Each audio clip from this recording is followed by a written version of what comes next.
Siapa dajjal-dajjal pembohong itu? Mereka adalah orang-orang yang selalu menyampaikan dengan hadis. Artinya menceritakan tentang agama-agama yang sebelumnya kita gak akan pernah dengar. Mana sekarang orang yang mau menghargai kiai kampung? Maksudnya bagaimana? Ketika orang-orang yang ahli khutbah, ahli ceramah, yang padahal istilahnya penyampaiannya saya nggak begitulah, artinya tidak begitu ini, berani membayar 10 juta, 15 juta, sementara orang yang mengajarkan alif ba ta sa di kampung dikasih 5.000, 10.000, 100.000 paling besar. Kalau kita mau sadar dengan keilmuan secara musnid, secara sanad, siapa yang memegang predikat musnidud dunia kalau bukan ulama Nusantara? Nggak ada selain Syekh Yasin Ahmad Al-Fadani, orang Padang. Wah, kesanadan ilmu Quran hadis itu diambil melalui beliau. Makanya beliau punya gelar musnidud dunia, ahli sanad dalam sejarah ulama di abad 18-19 sampai abad 20 sampai sekarang mungkin saja belum ada tuh yang bisa menggantikan gelarnya Hadratul Syekh daripada Mbah Hasyim Asy'ari. Beliau muridnya Syekh Nawawi, itu diakui dunia. Ini ada bocil yang ngomong, wah Mbah Hasyim Asy'ari itu gak ada apa-apanya. Oh, koplak.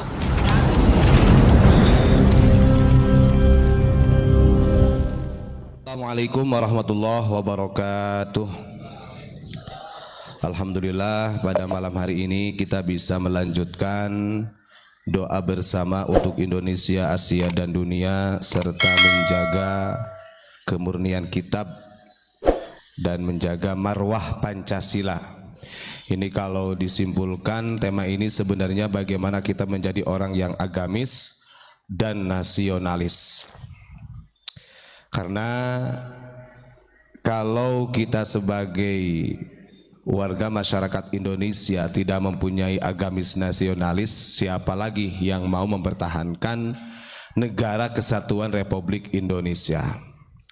Sekarang ini kan memang fitnahnya itu kan halus. Ini yang saya akan baca, ada 2 referensi kitab. Yang pertama dalam kitab Mukasyafatul Qulub, melanjutkan maqalah Imam Ghazali yang kemarin. Yang keduanya saya akan membuka kitab Risalah Ahlus Sunnah wal Jamaah yang ditulis oleh Kiai Haji Hasyim Asy'ari.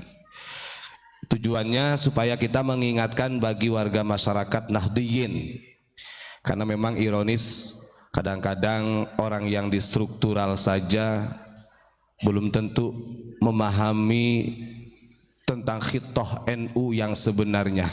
Padahal panduannya, redaksinya, referensinya sudah jelas tertulis di dalam kitab Risalah Ahlussunnah wal Jamaah. Jadi kalau kita lihat dari apa yang disampaikan oleh Imam Ghazali, ini melanjutkan yang kemarin dulu. Ini kita santai aja Pak ya. Kemarin kita sudah diberitahu oleh beliau bahwa ulama itu ada ulama dunia, ada ulama akhirat. Ulama dunia itu adalah ulama yang sering disebut dengan ulama ussu atau ulama-ulama yang jahat. Kemarin dijelaskan oleh Imam Ghazali bahwa ulama su itu adalah alladzina qasadahum minal ilmi at-tana'um bid-dunya wa tawassul ilal jah wal manzilah inda ahliha. Jadi ulama-ulama su itu ulama dunia yang memang tujuan dari ilmunya itu untuk kesenangan dunia semata dan pangkat derajat martabat di sisi manusia. Berarti ini kita harus menghindari, kita sebagai santri harus menghindari hal-hal ini atau perkara-perkara yang berkaitan dengan kategorinya ulama-ulama dunia. Na'udzubillahi min dzalik. Nanti kalau kita sampai dikategorikan ulama-ulama dunia, ulama su, ya tempatnya juga adalah api neraka. Na'udzubillahi min dzalik. Kemarin juga sudah disampaikan bahwa ada yang lebih ditakuti oleh Kanjeng Nabi selain Dajjal. Kemarin kan begitu. Kita tahu Dajjal ini adalah fitnah yang sangat besar yang akan muncul di akhir zaman. Tapi Kanjeng Nabi menyampaikan fitnah Dajjal ini tidak begitu saya khawatirkan. Yang saya lebih khawatirkan, kata Nabi, daripada Dajjal itu adalah al-a'immatul mudillun. Artinya para pemimpin, para ulama yang memang tersesat, yang menyesatkan. Berarti itu adalah transformasi daripada Dajjal. Gitu. Selanjutnya qala sallallahu alaihi wasallam, Nabi Muhammad sallallahu alaihi wasallam, man katama ilman indahu aljamahullahu bilijamim min nar. Ancamannya begitu. Maka kadang-kadang kemarin kita membuka beberapa bab yang sebenarnya kita meyakini para kiai kita, para habaib kita, para gus, para lora itu sudah tahu sebenarnya mana kitab yang sudah ditahrif, yang dirubah, kemudian mana keterangan yang betul-betul harus disampaikan kepada umat. Tapi ya mungkin saja karena memang alladzina qasadahum minal ilmi atana'um bid dunya gitu kan, sehingga keterangan-keterangan yang kita sampaikan ini dianggap sebagai provokasi, dianggap salah. Padahal ini diancam oleh Kanjeng Nabi, man katama ilman indahu aljamahullahu bilijami minan nar. Barang siapa yang menyembunyikan suatu ilmu yang dia miliki, yang ia ketahui, maka Allah akan mengikatnya dengan kekang dari neraka. Tuh betapa beratnya tuh kalau kita diberi amanah ilmu kemudian kita menyembunyikan ilmu yang kita ketahui. Makanya kita seringkali menyampaikan kita ini hanya memberikan edukasi. Kita menyampaikan bahwa di dalam kitab Sahih Bukhari sudah ada yang ditahrif oleh Wahabi. Kemudian dalam tafsir Sawi sudah ada yang dirubah. Itu aja masih ada saja orang yang beranggapan wah ini mah orang apa namanya ingin memprovokasi atau membenci satu sama lain. Padahal kita ini membicarakan, menyampaikan yang hak. Tujuannya apa? Ya satu, biar negara kita ini utuh. Mungkin menurut kalian, anda yang belum paham tentang nasionalisme yang sesungguhnya, kita harus paham di dunia ini ada grand design. Kita tidak sebutkan bahwa ada kelompok-kelompok yang memang ingin menghancurkan kebinekaan kita. Dan ini secara data udah jelas. Kadang ada orang yang bertanya, siapa sih yang mau menghancurkan NKRI? Siapa sih yang mau merubah Pancasila? Kan begitu. Padahal secara kalau disadari bagi orang-orang yang mengatakan begitu, ketika anda tidak peduli dengan orang-orang ulama kita dihinakan orang lain saja, nggak ada rasa peduli, itu secara otomatis jiwa nasionalisnya nggak ada. Pembelaannya kepada negara itu tidak ada. Sementara ulama-ulama kita ini tumpah darah untuk memerdekakan negara Republik Indonesia. Betul gak santri-santri? Ada lagi, emang siapa sih yang mau merubah Bhinneka Tunggal Ika? Siapa sih yang mau merubah Pancasila? Nah ini orang-orang yang berbicara seperti itu karena tidak paham sejarah secara utuh. Ya kita maklumi, karena memang bergelutnya di dunia agama saja, tidak memahami ancaman-ancaman besar yang merongrong bangsa Indonesia. Kita punya kitab kalau mau kita jelasin, tapi nggak akan kita tunjukin. Kitab di mana salah satu kitab ini menjelaskan tentang transformasi politik yang mengatasnamakan agama dari zaman kenabian loh. Dan kalau panjenengan tahu, ini sudah kita haturkan kepada Wapres, Wakil Presiden. Kebetulan Abu Yamamah Gufron itu dipanggil ke kediamannya. Dan ini kalau orang-orang dari kalangan pemerintah yang paham gitu, yang ngerti dengan ini, wah ini sangat dibutuhkan. Karena banyak cara mereka yang sengaja ingin menghancurkan kebinekaan kita ini dengan cara-cara yang halus.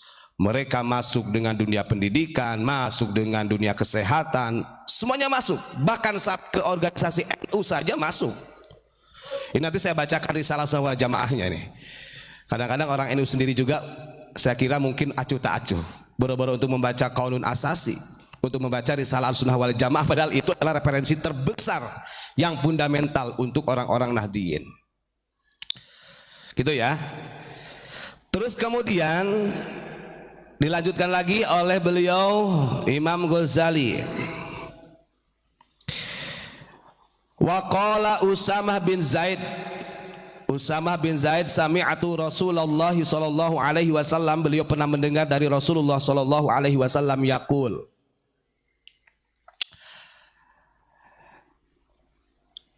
yu'ta bil alimi yaumal qiyamati fayulqa finnar fatandaliku aqtabuhu fayaduru biha kama yadurul himar birrahi. Ini akibat sebabnya kalau ulama-ulama itu hanya mementingkan kepentingan dunia dan pangkat martabat. Nah ini kan kita menyampaikan kayak gini, wah ini nyindir ulama tuh kan gini. Wong kita ini membaca dari hadis Nabi loh. Kita juga ihtisaban, mengoreksi supaya kita ihtiyat, berhati-hati. Jadi para ulama itu kalau dia dikategorikan ulama-ulamanya ulama dunia, nanti di hari kiamat dia akan dilemparkan ke dalam api neraka. Bahkan nanti perut aktabu itu perutnya, isi perutnya itu udal adel, Pak. Ya karena mungkin banyak dia menyampaikan ayat-ayat Allah, bahasanya wa ta'muruna bil ma'ruf wa tansawna anfusahum gitu. Dia memerintahkan kemakrufan kepada umat sementara dianya lupa. Dia mencegah kemungkaran sementara dia itu yang melakukan kemungkaran. Kan begitu. Makanya memahami amar ma'ruf nahil mungkar ini harus paripurna juga. Harus paripurna. Jadi bahasa itu remuk Pak dalam itu. Udal adil tuh. Para ulama dunia itu. Bahkan mereka itu akan berputar mengelilingi neraka itu seperti himar, keledai. Naudzubillahi min dzalik. Terus kemudian dalam keadaan seperti itu, fayutifu bihi ahlun nar fayaquluna ma laka, sampai penghuni neraka itu melihat, ini siapa ya yang perutnya itu sampai hancur dan dia seperti keledai. Kemudian penghuni neraka yang lain bertanya, apa yang terjadi padamu? Fayaqulu, ulama tersebut mengatakan, kuntu amiru bil khair wala atihi. Saya ini yang suka mengaku ulama, yang selalu memerintahkan amar ma'ruf, tapi saya sendiri tidak pernah melakukan kemakrufan. Ini kata ulamanya. Di akhirat juga bisa bohong. Kalau sekarang kamu pelase gampang, di akhirat juga bisa bohong. Saya ini yang selalu memerintahkan kepada rakyat, ke umatnya untuk ma'ruf, melakukan hal kebaikan, sementara saya sendiri tidak melakukan kebaikan. Wa anha anis syarri wa atihi, dan saya ini termasuk orang yang selalu melarang untuk melakukan keburukan, tapi sementara saya sendiri yang melakukan keburukan tersebut. Ini akibatnya siksa yang Allah berikan kepada saya, kata si ulama tersebut. Oh, tunjukkan kitabnya dulu. Nah, monggo zoom dulu Pak Sakur. Jadi setelah salah, sekarang itu kalau kita buka kitab membicara tentang bab ini, nanti takutnya dikira, kita juga di sini belajar. Kita Mukasyafatul Qulub. Jelas toh? Gitu ya.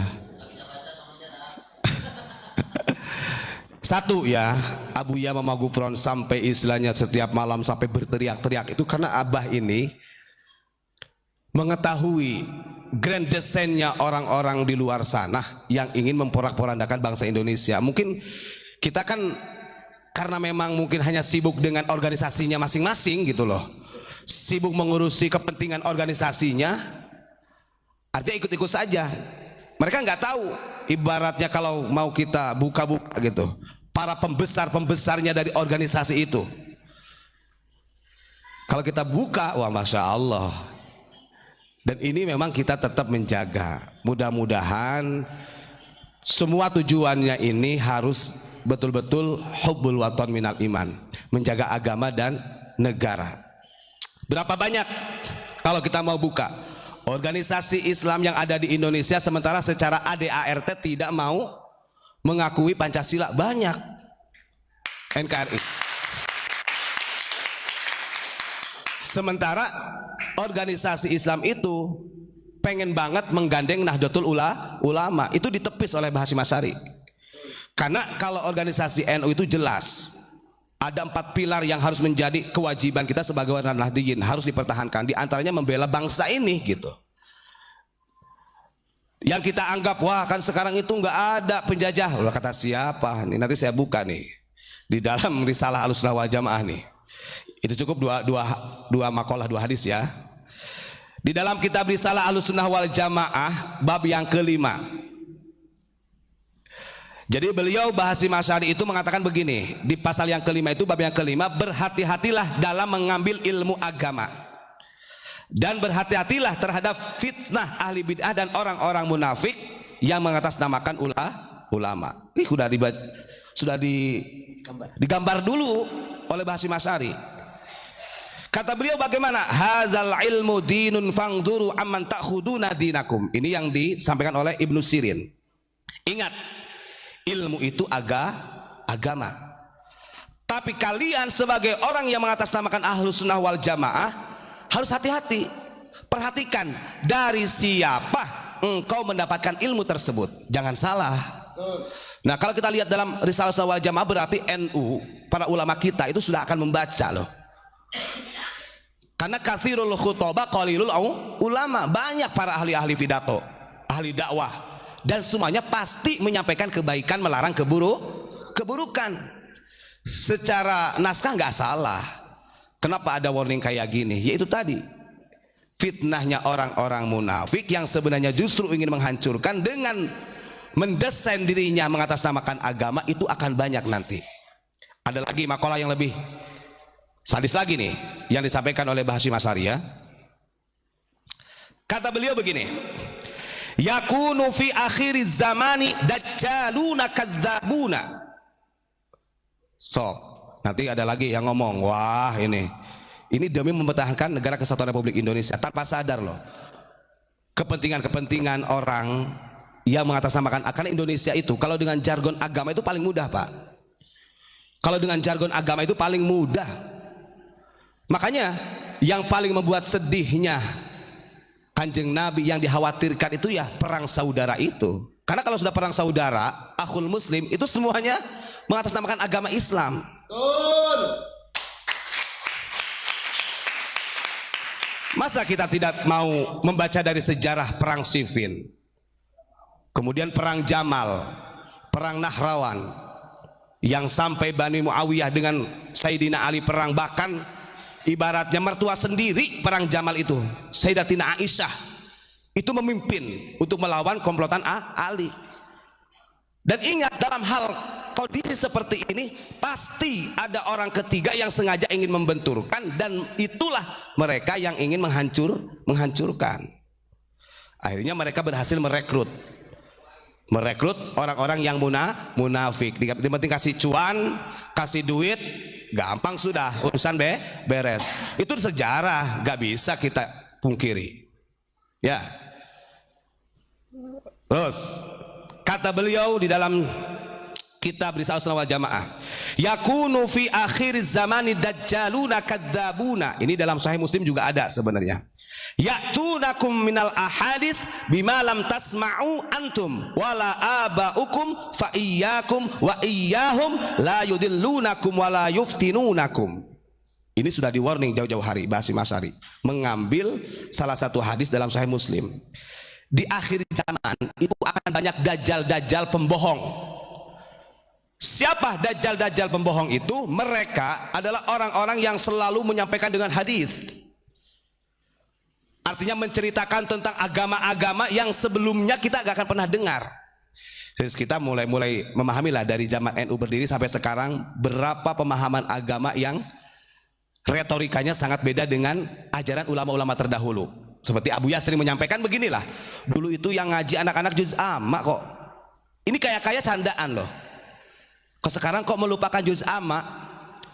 Dulu baca berjanji, sekarang kok nggak ada yang baca berjanji. Ini bahasa Abuya loh. Ini kalau kita kaitkan dengan pemahaman Bahasyim Asy'ari yang mengambil dari Sahih Muslim dalam risalah Ahlussunnah wal Jamaah, monggo panjenengan renungkan. Dulu yang ngaji Jurumiyah itu banyak, Safina banyak, sekarang banyak yang mengganti. Bahkan ada juga yang gak ngaji Jurumiyah. Kutubul Qadimiyah gak dikaji. Makanya orang Nahdiyin harus bisa mempertahankan. Mudah-mudahan kata Rasulullah itu yang disampaikan Hasyim Asy'ari, kita sebagai umat baginda Rasulullah yang memegang Ahlussunnah wal Jamaah, jangan sampai disesatkan mereka, jangan berdampak fitnah. Artinya tertipu daya oleh mereka pandai, retorika bahasanya bagus. Makanya kan sekarang itu kita akan menganggap bahwa dia orang alim, ulama besar itu ketika memang istilahnya ngapunten, gaya ceramahnya, dialog retorika bahasanya bagus. Saudara-saudara, tepuk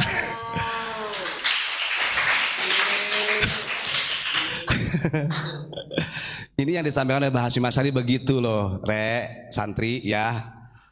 Makanya loh ternyata kita ini kalau difahami betul-betul disesuaikan dengan apa yang disampaikan oleh para ulama, jauh kita ini. Contoh, ini malah memahami dari apa yang disampaikan oleh beliau Hasyim Asy'ari seperti yang disampaikan Abu Yamam Maghfurun. Mana sekarang orang yang mau menghargai kiai kampung? Maksudnya bagaimana? Ketika orang-orang yang ahli khutbah, ahli ceramah, yang padahal istilahnya penyampaiannya saya nggak begitulah, artinya tidak begitu ini, berani membayar 10 juta, 15 juta, sementara orang yang mengajarkan alif batasa di kampung dikasih 5.000, 10.000, 100.000 paling besar. 1.000 berat. Serius itu. Ini loh fatwa Hasyim Asy'ari itu sampai ke ditu. Ternyata oleh Abu Yamam Maghfurun itu kedetek apa yang disampaikan oleh para founding father kita NU itu loh Pak. Makanya harus bangkit. Kita harus menghargai ulama-ulama kampung. Gak sadar bahwa yang mengajarkan kita pasolatan, fardunya wudu, rukun Islam, rukun iman siapa kalau bukan kiai-kiai di kampung kita? Yang sementara ini kiai-kiai yang ada di kampung kita nggak menghiraukan. Ya kalau punya uang, ada hajatan diundang tahlilan, kasih uang amplopnya 50.000, paling besar 10.000. Sementara mengundang orang yang luar, yang secara manajemen khutbahnya sudah terorganisir begitu, berani membayar besar. Ratusan juta bro. Loh ini loh.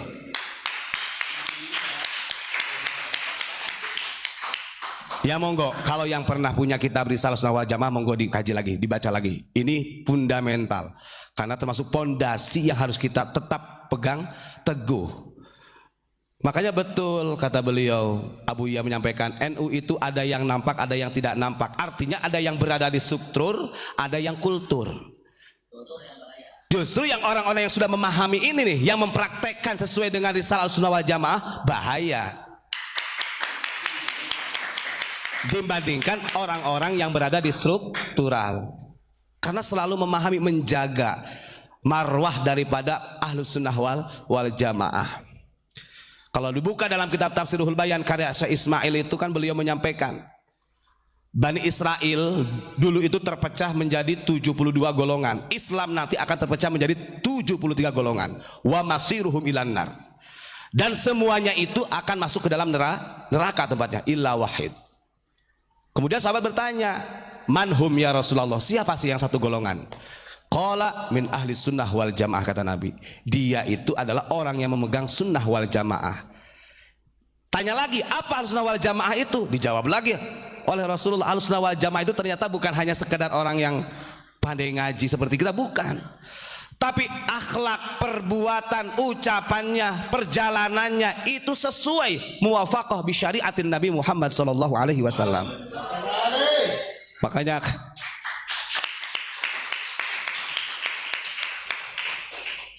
kita bersyukur, harus bangga mempunyai para ulama-ulama dari mulai Syekh Nawawi, kemudian sampai ulama-ulama kita yang lain, Syekhuna Khalil, kemudian Hasyim Asy'ari, di Makassar ada Syekh Yusuf Al-Makassari yang berjuang di Afrika sana, ada Syekh Abdul Somad Palembang, ada Syekh Khotib Minangkabau Sumatera, ada Syekh Khotib Samba, Syekh Asad Banjar. Wah, kita luar biasa. Syekh Junaid Betawi. Ini ulama-ulama kita yang harus kita junjung tinggi. Syekh Mahmud Termas Pacitan. Jangan kalah ulama-ulama kita ditenggelamkan, kata bahasa Abu Yamam Maghfurun. Sementara kita hanya menonjolkan ulama-ulama yang lain. Itu Itu bukti jiwa nasionalisnya tidak ada.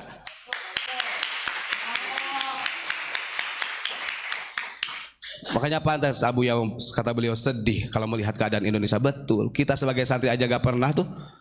Coba kalau kita mau tanya kepada para santri, banyak yang gak mengenal biografinya. Bagaimana Syekh Khotim Minangkabau? Padahal beliau itu menjadi imam Masjidil Haram. Syekh Nawawi, Syekh Khotim Minangkabau, Syekh Junaid Betawi. Banyak ulama kita. Kalau kita mau sadar dengan keilmuan secara musnid, secara sanad, siapa yang memegang predikat musnid dunia kalau bukan ulama Nusantara? Enggak ada. Selain Syekh Yasin Ahmad Al-Fadani, orang Padang loh. Nah ini bersyukur tuh orang Padang yang mondok di sini, bersyukur. Semua kesanadan ilmu Quran hadis itu diambil melalui beliau. Makanya beliau punya gelar musnidud dunia, ahli sanad bukan Indonesia doang. Makanya jangan macam-macam lah dengan bangsa Nusantara, dengan Indonesia, gak usah macam-macam. Indonesia itu terlalu banyak walinya, terlalu kuat. Ya, ini santai tapi ya alhamdulillah lah. Mau kita Kutubus Sittah nih, kita ceritain. Orang sering mengenal kenapa di Indonesia hanya orang Indonesia yang punya gelar Hadratus Syekh. Beda nih kalau orang pondokan ngerti perbedaan Syekh dengan Hadratus Syekh itu. Kalau orang sudah punya gelar Hadratus Syekh, berarti Kutubus Sittah itu sudah bukan hanya hatam. Selain dia hafal Kutubus Sittah juga menjalankan tuh. Apa Kutubus Sittah itu? Dan di dalam sejarah ulama di abad 18-19 sampai abad 20 sampai sekarang mungkin saja belum ada tuh yang bisa menggantikan gelarnya Hadratus Syekh daripada Mbah Hasyim Asy'ari. Beliau muridnya Syekh Nawawi, itu diakui dunia. Ini ada bocil yang ngomong, wah Mbah Hasyim Asy'ari itu gak ada apa-apanya. Oh kopla. Saya tanya, orang yang dikatakan alim, ada gak yang menyandang Hadratus Syekh seperti Mbah Hasyim Asy'ari? Sedunia itu. Hadratus Syekh itu adalah gelar buat seorang ulama yang paham betul hafidh Kutubus Sittah. Sahih Bukhari, Sahih Muslim, Sunan Tirmidzi, Sunan Nasa'i, Ibnu Majah, Abu Dawud. 6 kitab hadis. Kita lihat ya, Sunan Tirmidzi aja ada 4 jilid. Sahih Muslim itu ada yang 2 jilid. Sahih Bukhari 1 jilid besar. Ibnu Majah 2 jilid. Abu Dawud itu ada yang 4 jilid. Berapa jilid loh? Gak ngerti bocil mah, gak ngerti. Gak ngerti. Dan itu diakui seluruh dunia. Masa kita gak bangga? Sementara ada yang menghinakan ulama-ulama kita, kita diam saja. Kebacut, kebacut kita itu. Kalau kita lihat dalam mujadalahnya di Mesir, itu menunjukkan keilmuannya Syekh Nawawi. Berapa puluh ulama tuh sedunia yang diundang. Semua pertanyaan tentang fikih dan lain sebagainya, fan ilmu, min fununil ilmi, dijawab ringkas padat oleh Syekh Nawawi. Makanya beliau punya gelar Sayyidu Ulama Hizat.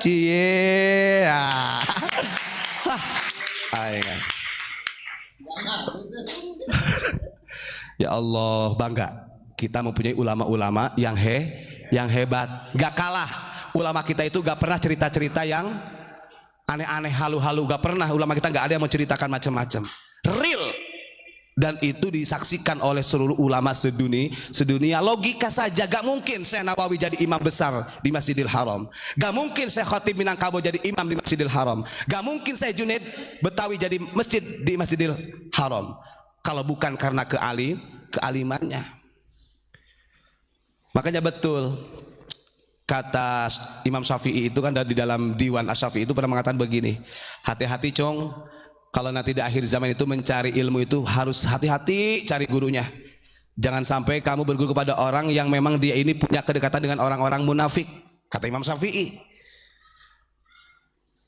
Dan ini kalau kita lihat dalam masa, Masya Allah, mudah-mudahan kita dijauhkan. Saya ingin para santri dari murid-muridnya Abuya, para jamaah di mana-mana satu komando. Kita harus bangga dengan ulama-ulama kita. Karena ulama kita diakui bukan hanya di Nusantara, tapi Asia dan dunia.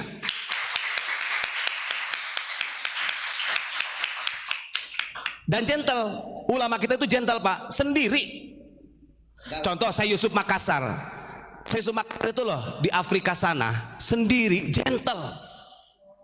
Nggak berbondong-bondong, nggak banyak orang. Satu sesuai dengan perintahnya baginda Rasul. Baginda Rasul itu kan kalau punya sahabat didesain, satu sahabat harus bisa membebaskan Yaman, satu sahabat bisa membebaskan Persia. Artinya gentleman. Makanya betul kata Pak Puji kemarin, jangan kau ajari ngangkat pedang, Nusantara bukan pecundang.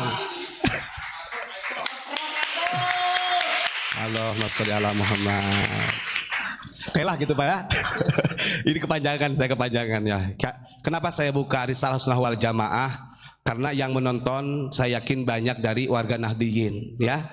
Warga Nahdiyin, ayo kita harus sama-sama rapatkan barisan, satukan kekuatan kita untuk menjaga negara kesatuan Republik Indonesia. Ketika ada orang, siapa sih zaman sekarang yang mau merubah NKRI, ambrut, gak ngerti dia, gak ngerti desainnya, elit global gak ngerti, gak paham, karena sibuk dengan urusan. Nah ya gitu ya. Kita harus bangga dengan menjadi warga Nahdiyin, dan kita harus bangga bahwa kita punya ulama-ulama yang hebat, yang punya gelar Musnidud Dunia, Sayyidu Ulama'il Hijaz, Hadratus Syekh. Itu yang dimiliki oleh bangsa Indonesia. Terima kasih. Assalamualaikum warahmatullahi wabarakatuh.